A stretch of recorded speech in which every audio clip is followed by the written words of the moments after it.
Welcome to the Unitarian Universalist Midwest Prairie Summer Service Co-op for 2021.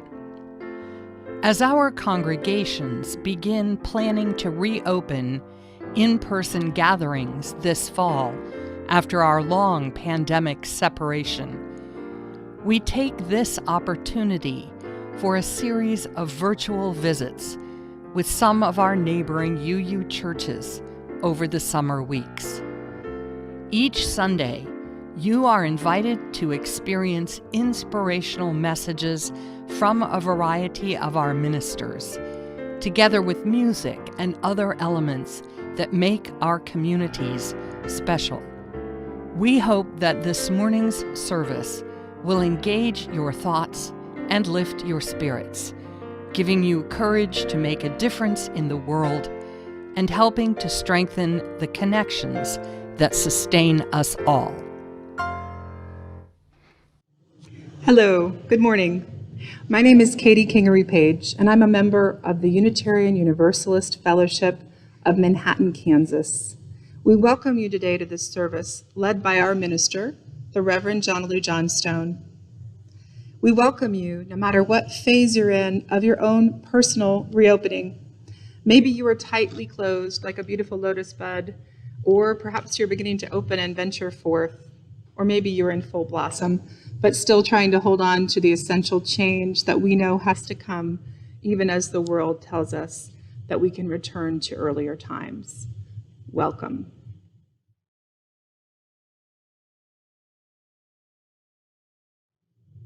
A chalice lighting for liminal times by Summer Albayeti. In betwixt and between, we move in the liminal spaces that show shades of what can become, what can be. We light this chalice as a symbol of courage to move into that time, this and that, and not this and not that, with patience and faith and love and hope that this time will pass, like the sun that moves in between rising and setting, reminding us that beauty resounds in betwixt and in between.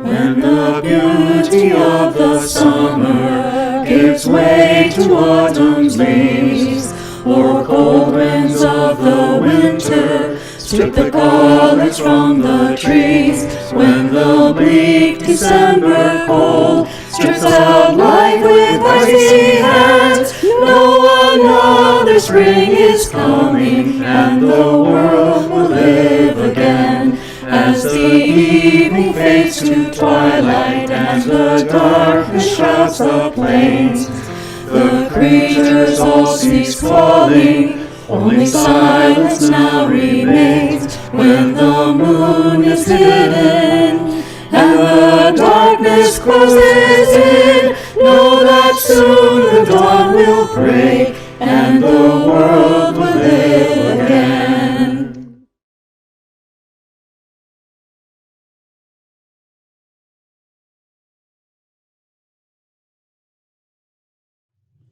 This poem was written on the first day of quarantine. Today, When I Could Do Nothing, by Jane Hirschfield. Today, when I could do nothing, I saved an ant. It must have come in with the morning paper, still being delivered to those sheltered in place. A morning paper is still an essential service. I am not an essential service. I have coffee and books, time, a garden, silence enough to fill cisterns. It must have first walked the morning paper as if loosened ink, taking the shape of an ant, then across the laptop, computer, warm, then onto the back of a cushion. Small black ant alone, crossing a navy cushion, moving steadily because that is what it could do. Set outside in the sun, it could not have found its nest again. So what then did I save? It did not move as if frightened, even while walking my hand, which moved it through swiftness and air.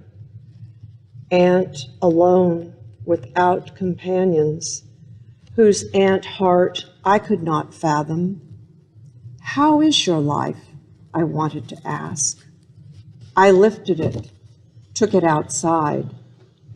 This first day when I could do nothing, contribute nothing, beyond staying distant from my own kind, I did this.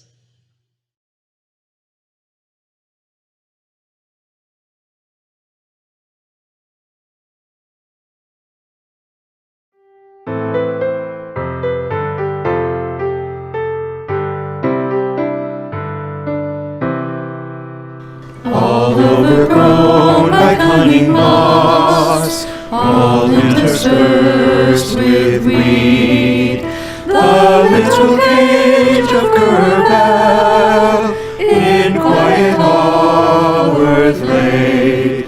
This bird serving others when frost too sharp became, retired to other latitudes, quietly did the same, but differed in returning.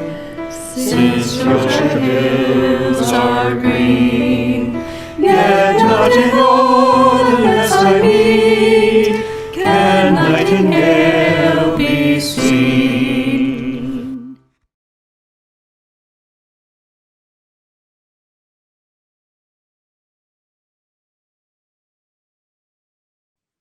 I'm going to read you a story about a little boy named Harold. Harold had an idea about something he wanted to do. Many challenges appeared, but he didn't just sit around waiting for things to change. He accepted each situation as an opportunity. He used his energy and his imagination to create his own reality. Harold and the Purple Crayon by Crockett Johnson.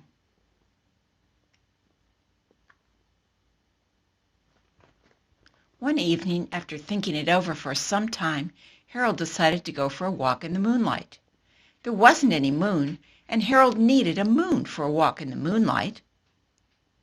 And he needed something to walk on. He made a long, straight path so he wouldn't get lost. And he set off on his walk, taking his big purple crayon with him. But he didn't seem to be getting anywhere on the long, straight path. So he left the path for a short cut across a field, and the moon went with him. The shortcut led right to where Harold thought a forest ought to be. He didn't want to get lost in the woods, so he made a very small forest with just one tree in it. It turned out to be an apple tree. The apples would be very tasty, Harold thought, when they got red. So he put a frightening dragon under the tree to guard the apples. It was a terribly frightening dragon. It even frightened Harold. He backed away. His hand holding the purple crayon shook. Suddenly he realized what was happening. By then, Harold was over his head in an ocean. He came up thinking fast, and in no time he was climbing aboard a trim little boat. He quickly set sail, and the moon sailed along with him. After he had sailed long enough, Harold made land without much trouble. He stepped ashore on the beach, wondering where he was. The sandy beach reminded Harold of picnics, and the thought of picnics made him hungry. So he laid out a nice, simple picnic lunch. there was nothing but pie. But there were all 9 kinds of pie that Harold liked best. When Harold finished his picnic, there was quite a lot left. He hated to see so much delicious pie go to waste. So Harold left a very hungry moose and a deserving porcupine to finish it up. And off he went, looking for a hill to climb to see where he was. Harold knew that the higher up he went, the farther he could see, so he decided to make the hill into a mountain. If he went high enough, he thought, he could see the window of his bedroom. He was tired, and he felt he ought to be getting to bed. He hoped he could see his bedroom window from the top of the mountain. But as he looked down over the other side, he slipped, and there wasn't any other side of the mountain. He was falling in thin air. But luckily, he kept his wits and his purple crayon. He made a balloon, and he grabbed onto it. He made a basket under the balloon big enough to stand in. He had a fine view from the balloon, but he couldn't see his window. He couldn't even see a house, so he made a house with windows. And he landed the balloon on the grass in the front yard. None of the windows was his window. He tried to think where his window ought to be. He made some more windows. He made a big building full of windows. He made lots of buildings full of windows. He made a whole city full of windows. But none of the windows was his window. He couldn't think where it might be. He decided to ask a policeman. The policeman pointed the way Harold was going anyway, but Harold thanked him. And he walked along with the moon, wishing he was in his room and in bed. Then, suddenly, Harold remembered. He remembered where his bedroom window was when there was a moon. It was always right around the moon. And then Harold made his bed. He got in it, and he drew up the covers. The purple crayon dropped on the floor, and Harold dropped off to sleep. The Unitarian Universalist Fellowship of Manhattan, Kansas is a bold model of love and a beacon of liberal religion. If you believe in what we do, then continue to help breathe us into life by giving of your time, talent, and treasure. Donations made this month, unless they are marked for pledge or for general fund, will go to support the Guardians. The Guardians are a citizen-based organization of men helping other men. The Guardians try to meet men in need where they are and help provide for their essential services.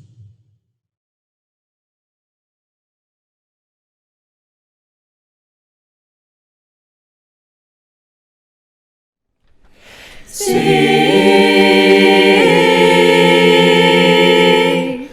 be,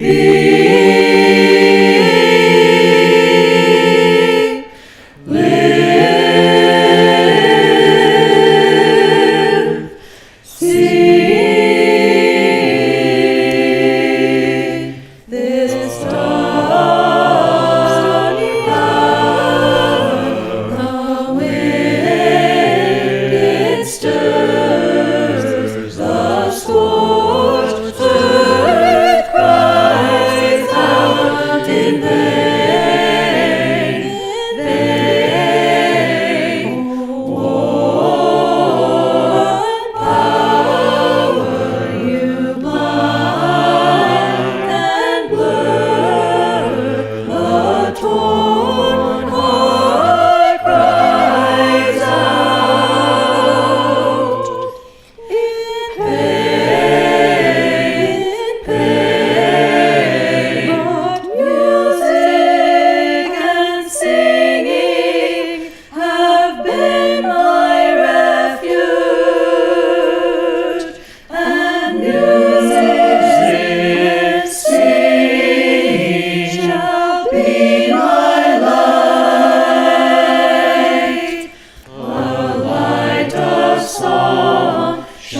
The seasons of our lives come and go in an endless swirl. Beginnings and endings can be hard to discern as they all have their own timeline. Often changes come slowly enough that we hardly notice them unless we focus on one particular person or one particular thing. The toddler is suddenly taller and less baby round and more angular, and next thing you know, they're a child. And wrinkles around our own eyes deepen ever so slowly. The tree leaves out into full bloom, and it's summer instead of spring. The dawning realization of buried history shifts our understanding of ourselves. Everything on its own schedule, so the change may be noticeable in one place and not in another. When is the beginning? When is the ending? The change may suddenly happen, or it may have been coming and coming, or it may roll in so slowly that it's completely imperceptible. We humans have a need to note the changes, the passages, however they come, whenever we notice them. As Unitarian minister Max Kutz of beloved memory put it, when seasons come, as seasons do, old and known, but somehow new, when lives are born or people die, when something sacred sensed in soil or sky, mark the time. Respond with thought or prayer or smile or grief. Let nothing living slip between the fingers of the mind, for all of these are holy things we will not, cannot find again.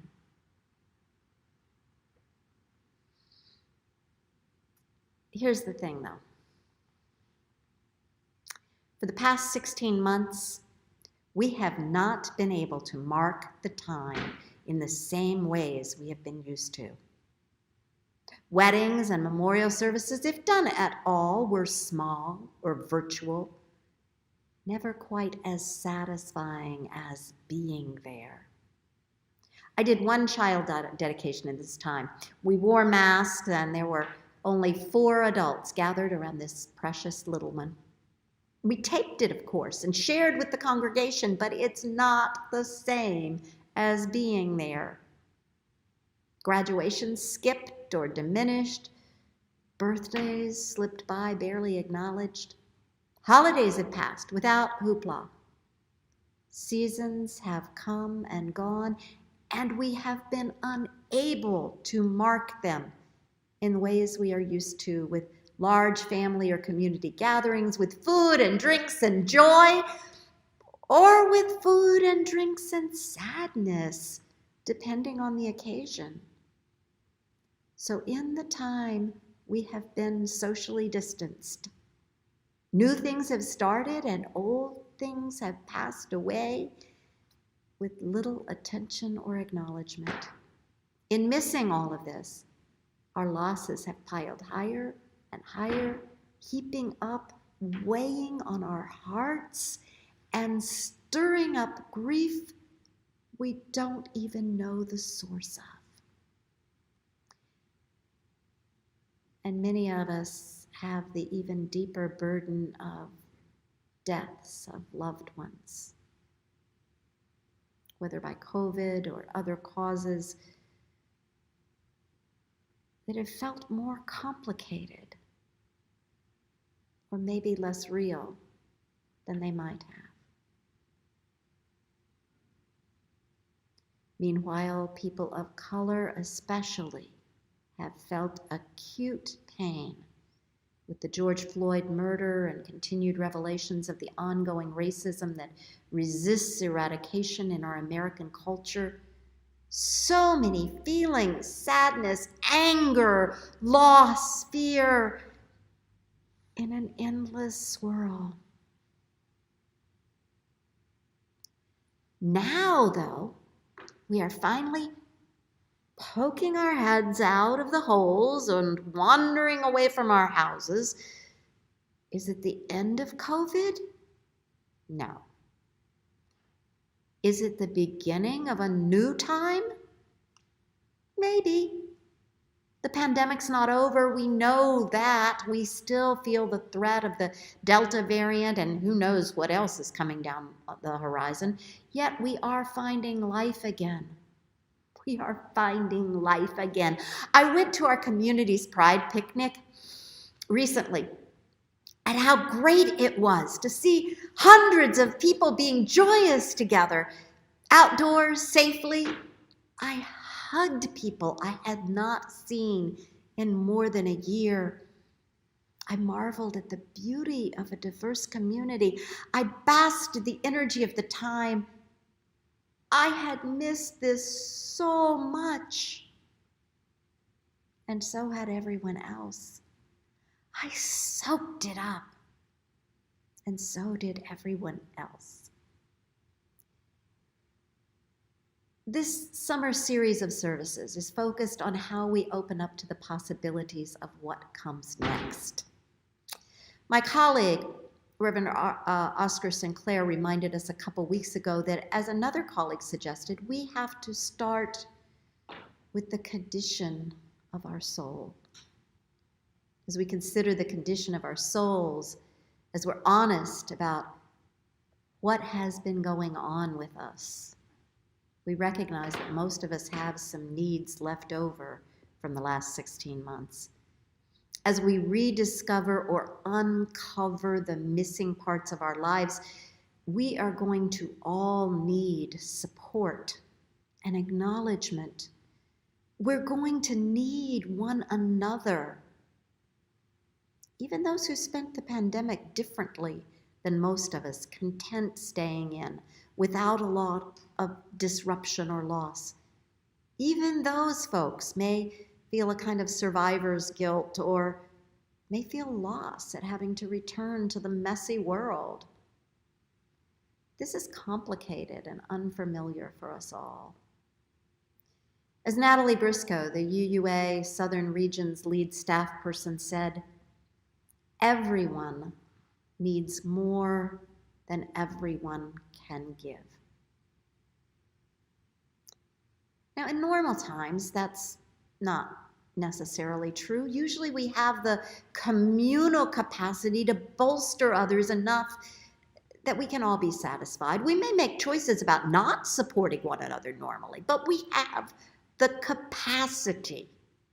Right now, though, right now, when the wounds of the pandemic still carry such potency, we are all a little less capable of extending ourselves to others, even a little less capable of taking good care of ourselves. Yet we must. We must take good care of ourselves, and we must do what we can for one another. I'm thinking a lot about grace these days. In the religious sphere, grace is receiving unearned gifts, usually from God. These days, though, I suggest we all need to be spreading grace. We need to be giving one another unearned gifts because we all need them. Because people will act out because they're stressed to the max, and they need to know we love them anyway. We need to give one another a break. Grace. I'm not arguing against accountability, but let's have accountability with grace.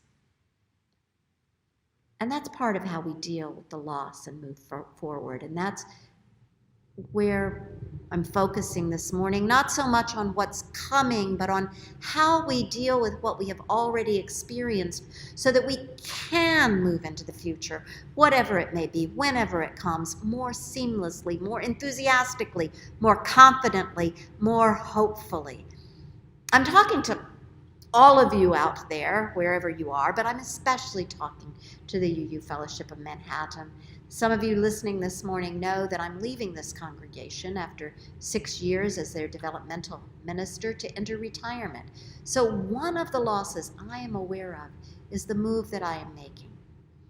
Today, in addition to talking with all of you about navigating the seasons of life, hard enough under the best of circumstances, and we are not under the best of circumstances, I address the UU Fellowship of Manhattan particularly about the transition we face, that of leaving one another. All of you, though, whether here in Manhattan or across the Midwest, know about leaving and being left and can relate to what we at UUFM are facing this morning. Nothing lasts forever. I am both upheld and frustrated by the truth of this simple assertion. On the days when I am tired and angry and unhappy, mosquito bit, achy, hungry, I am quite glad to realize that this is not an eternal state. How much more true that is when my heart aches for the loss of a dear friend, or when I feel ill, or when I'm standing in the midst of chaotic emotions and events, and everything feels outside my control. Nothing lasts forever. All will be well, and all will be well, and all manner of things will be well, said the mystic Julian of Norwich. On the other hand, on the days of beauty and perfection, I don't really want to let go of what I'm experiencing. I don't want to hear that nothing lasts forever when I'm sharing a moment with someone I love, or staring in wonder at a scene of natural beauty. When I'm having great fun, it rarely even occurs to me that it will end. I don't think about it. But nothing lasts forever. Every loss brings up the same emotions as death does. Denial, anger, sadness, guilt, fear, though not usually with the same intensity. Every leaving is really a small death that gives us practice for mortality. Now, those stages of death we talk about are really artificial constructs. They're not stages at all as we experiencing them. They're more like waves. Waves that come crashing over us. Sometimes we can see them coming, and other times they arrive unbidden when we hear a particular song or smell pine or cinnamon or even mold, a scent carrying us off to another time, another dimension. The wave crashes over our head and slowly ebbs away. Our initial reaction to the idea of loss is often to push it aside and refuse to acknowledge its truth. We've coped pretty well through all this, we think. Then, the other day, someone asked if I knew people who had died from COVID. And I do. I do. I don't like to look at that. I know people who have died. I know people who have long-haul COVID. I had COVID myself. So much that has happened that never got the full attention or processing that it needs. We don't like to deal with the reality of mortality. We don't like to take the time to say goodbye. We'd rather deny that it will really change.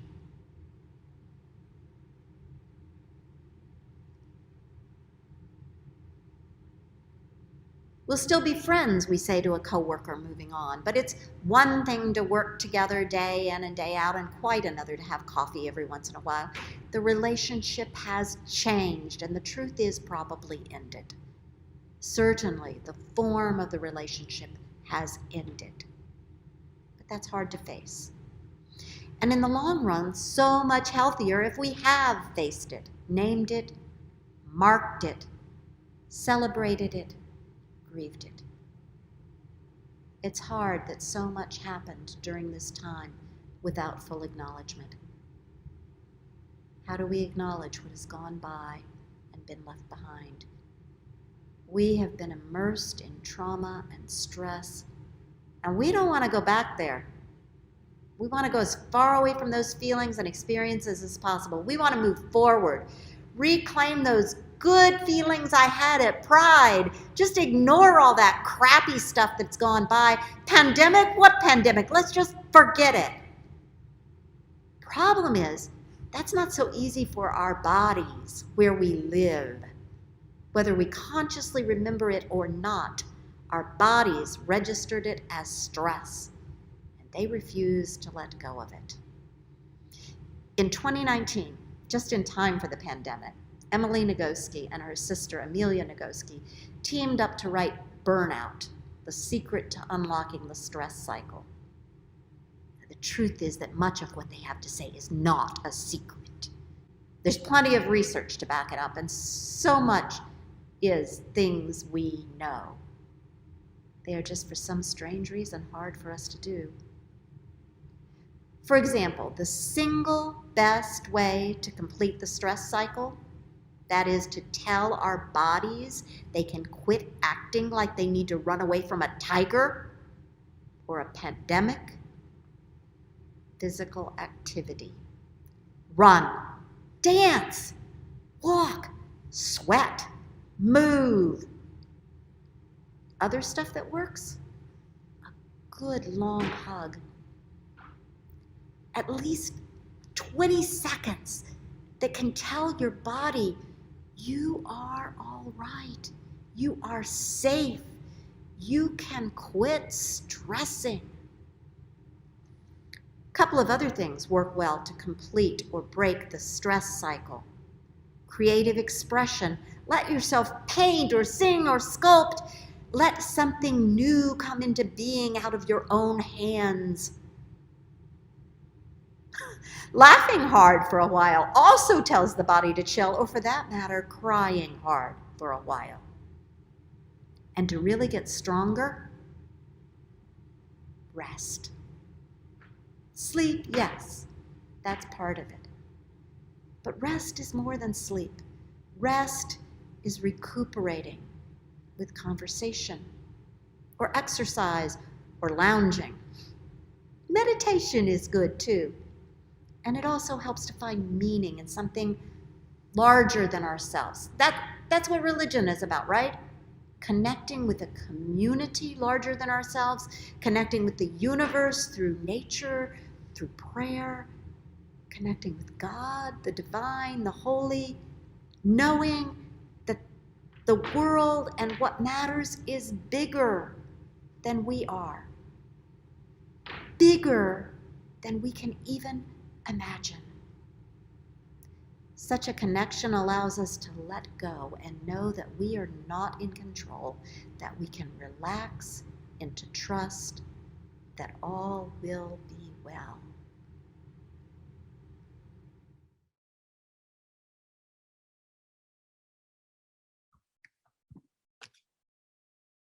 I invite you, if you're willing, to take a moment and breathe deeply into your body.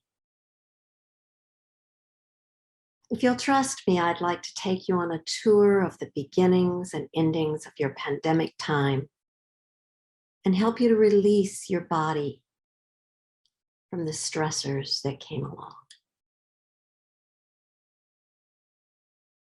Breathe. Breathe as deeply into your body as you can. Feel the breath descend into the very bottom part of your lungs. Imagine the breath going even further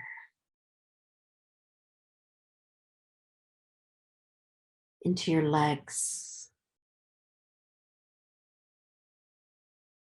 into your feet.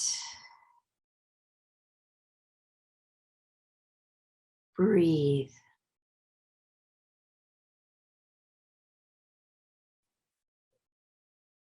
Relax. Notice where you hold tension. If you need to stretch to release the tension, do so.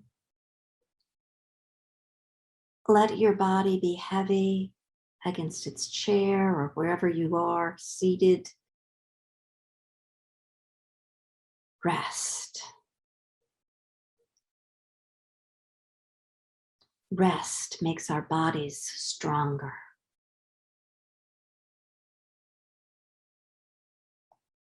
As you continue to breathe and to relax, remember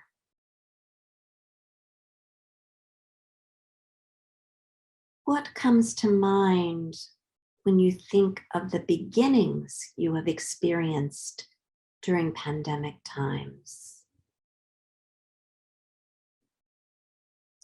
Did you learn new skills? Did you start new habits, FaceTiming with relatives or baking bread or eating family meals together? Breathe into it. Let each memory come as a wave moving over you and receding.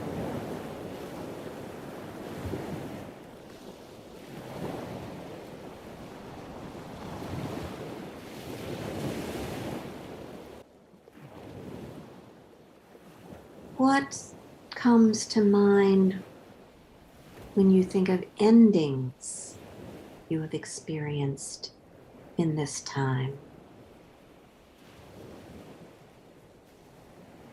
Are there deaths you still grieve?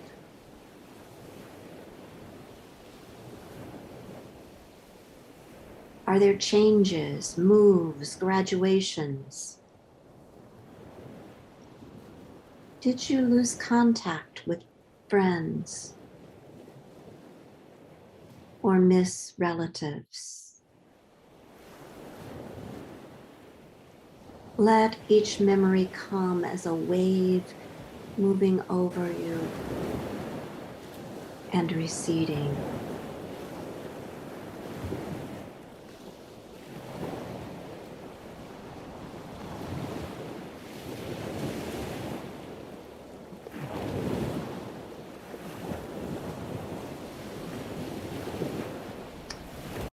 Notice if there are things you want to hold on to process further later. Tuck them away inside your heart. You can always come back to them if they need further acknowledgement, celebration, or grief. Consider how you will return to what you need to return to, how you will equip yourself to look forward.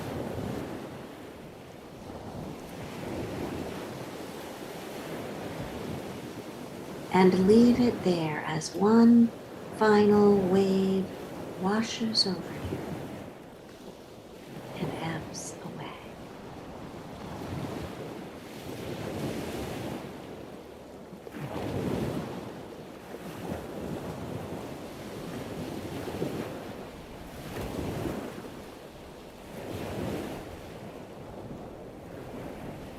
As you are ready, return your attention to your breath.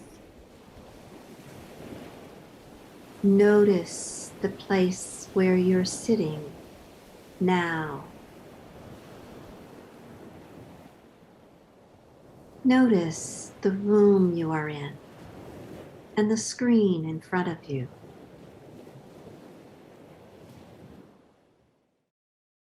Be here. Whatever you have experienced in the last 16 months, whatever you have experienced in your lifetime, may you find release from the stress it has brought you. Whatever you have experienced, may you find in it meaning and learnings that will enhance your life. Whatever you have experienced, may you hold tight to the joys and release the pain. And whatever you have experienced, may you find grace. And may you extend grace to all those around you who themselves have been through so much.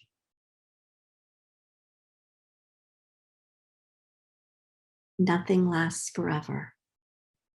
May you find comfort in those words as you consider the seasons of your life, of this particular season of your life.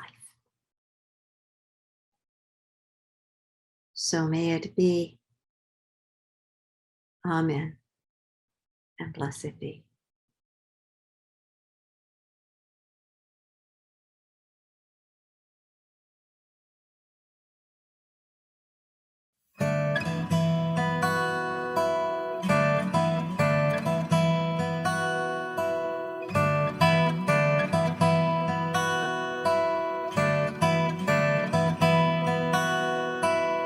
To everything turn, turn, turn. There is a season, turn, turn, turn.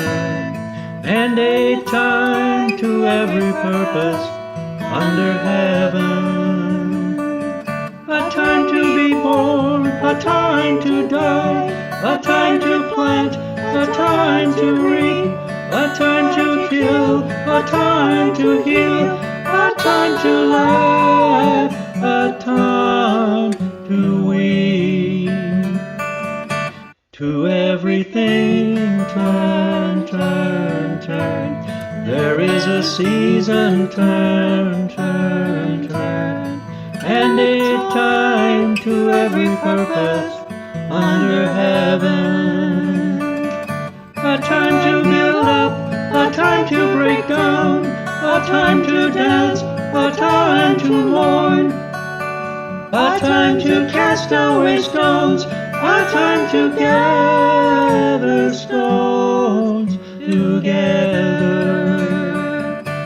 To everything turn, turn, turn. There is a season, turn, turn, turn. And a time to every purpose under heaven.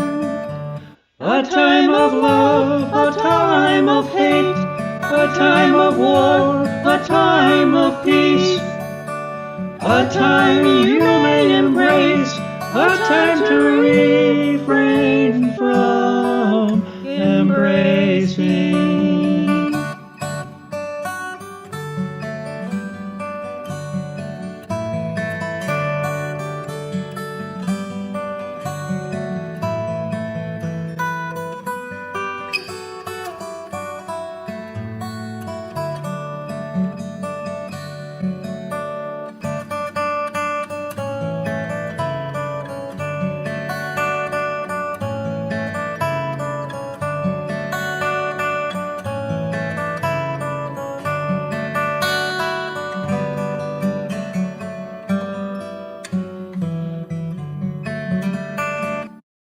To everything turn, turn, turn. There is a season, turn, turn, turn. And a time to every purpose under heaven.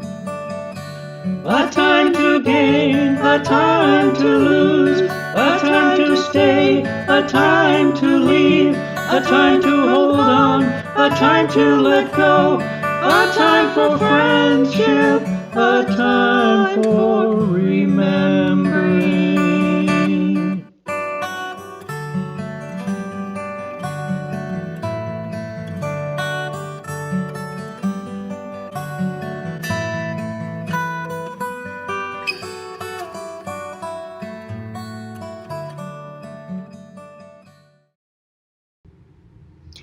I leave you with the words of Nancy Wood. Hold on to what is good, even if it's a handful of earth. Hold on to what you believe, even if it's a tree that stands by itself. Hold on to what you must do, even if it is a long way from here. Hold on to life, even when it's easier letting go. Hold on to my hand, even when I have gone away from you. Amen. Blessed be.